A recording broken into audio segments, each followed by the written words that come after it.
He's 48-19. Jim Harbaugh's winning 73% of his games. They're probably going to fire him.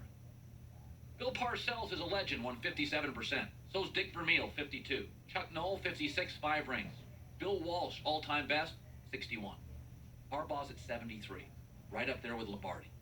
But they're going to let him go. Why? Because the GM doesn't like that Jim's getting all the credit. That's why the Buss family got rid of Phil Jackson. You want to know the story about what happened in Los Angeles? That Phil was writing books. Bill was talking Zen. Bill became a brand. The owners got tired of it. Everybody got tired of it in L.A. That's why he's not coming back. You know he's a better coach than Mike Brown, better coach than D'Antoni. But Phil's always gotten too much credit for the Buss family's liking. Dan Le Batard this past week, or a couple weeks ago. Remember when the Cowboys were rolling? Troy Aikman, Jimmy Johnson? You're like, this thing's going to last forever. Do you know why they broke up? Listen to Jimmy Johnson. We were in St. Edwards at training camp, and I'd made a trade for Tony Casillas. After I traded for Tony, I went down the hall and I told Jerry that we traded for Tony Casillas. He didn't know who Tony Casillas was.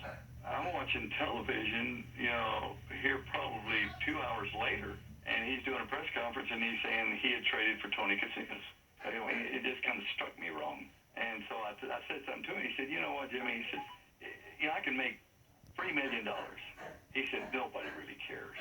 He said, you trade for a backup offensive guard, and everybody gets all excited. He said, I want to have some of that excitement.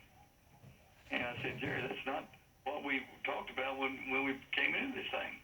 He said, I understand that. He said, but things change. That's when I knew, that I was probably not going to be there very much longer. I want more credit. Give me credit. I'm a guy. I got to put it on my resume. That's what's happening in San Francisco. Is there a single football fan in this country, a single fan, that thinks Jim Harbaugh is going to get another job and fail? Anybody raise a hand? Nobody. Everybody wants it. The Raiders want it. The Jets want it. Jim Harbaugh's first job as a coach was the University of San Diego. You've never seen him play a game, and you've never heard of him since. They were awful. 2 years later, he won 22 of 24 games. Stanford was the worst team in college football when he went there. 5 years later, they went into the Coliseum as a 40-point underdog and beat Pete Carroll. To this day, biggest underdog win in the history of college football. Appalachian State, Michigan was like 38.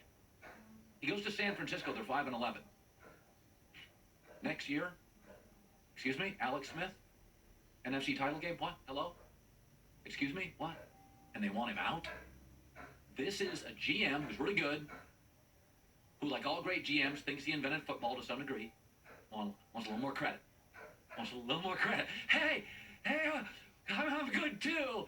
It's not just him. Jim Harbaugh's won 73% of his games. And they're going to get rid of it. Are you out of your mind? Jerry Jones just wanted credit. How'd it go since then? Worked for about an hour with Barry Switzer. And it's done this. Here's the graph down since. I'm not blaming all guys. Because like I said, genders are judged differently. Women are judged, unfortunately, often by looks. Gray hair, career's over. Me, I'm smarter. Distinguished? That guy knows more today than yesterday. His hair's gray. Woman? I don't know. Guys are judged by career, resumes, professional success. Nobody ever asked me how I am as a dad.